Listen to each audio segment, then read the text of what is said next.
All right, desperate times call for desperate measures. Enter speed networking. What is it? Kind of like speed dating. You only have a few seconds, if not minutes, with a prospective employer in a room like a restaurant setting, a lounge setting, and you've got to sell yourself really intently. So this week, we're actually going to attend one of those speed networking sessions this Wednesday here in Atlanta. Amanda Nissman is the co-founder of the networkingforprofessionals.com. Joining us right now. All right, so quickly, we have 3 people here among our 8 who are actually going to be at that speed networking. Give them some tips. How do they make it work for them?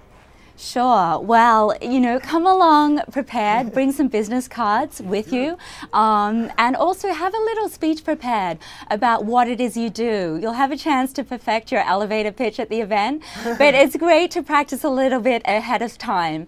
And just think about, what you're seeking, whether you're looking for clients or whether you're looking for a job.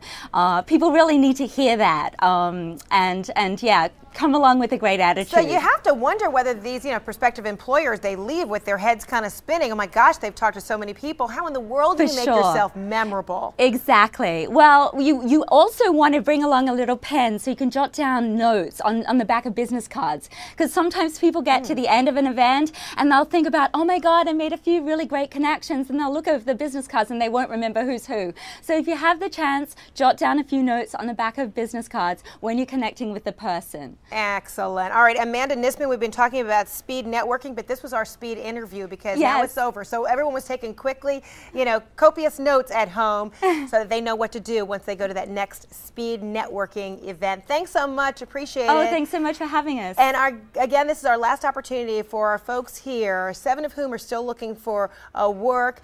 An opportunity to talk with our interview coach, Chris Yasmeti, as well as Teresa White with AFLAC and James Geiger with CBeyond. All right, this is your last opportunity, everybody, to ask some questions about how to nail that job, how to do better in that interview.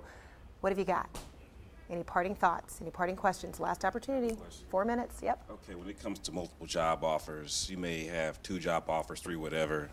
How do you really negotiate the salary? How do you do the bidding wars to optimize or get the best bang for the buck for the salary? Okay, and Teresa, I know you already said earlier you don't really want to hear talk about salary during the interview. Yeah. Leave it up to the recruiter. James, what's your thought? Well, I think you should go for the job that you think you'll be most successful in, and if it's a few bucks less, take it, and maybe if it's a few bucks more, thank God. But I think that a negotiation or some type of, I know that we think it's distasteful if we think we're being negotiated with. Mm-hmm. Teresa, I thought you had an interesting point earlier. We were just talking about social networking, but a different degree of this speed networking. People are counting on their Facebook pages to help send the message of their availability. You say tread lightly. Why? Yeah, absolutely. One of the things that recruiters will do is Google you.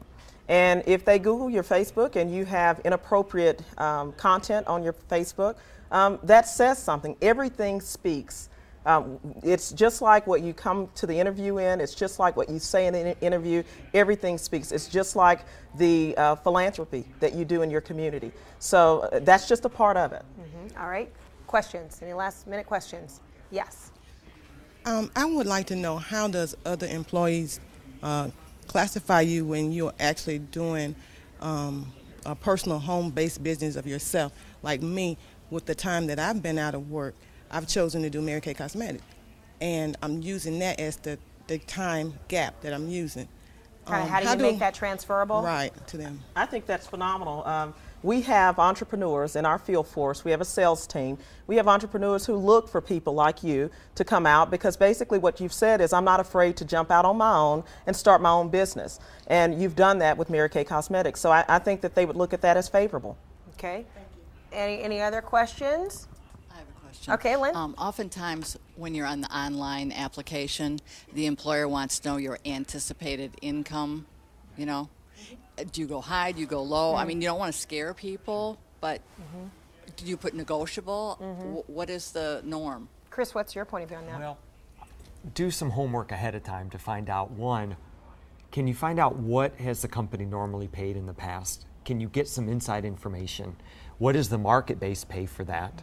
And then if you have to put a number in there, I would put what the market may be slightly under, because you want to be seen as not being, going to be disregarded in that fact.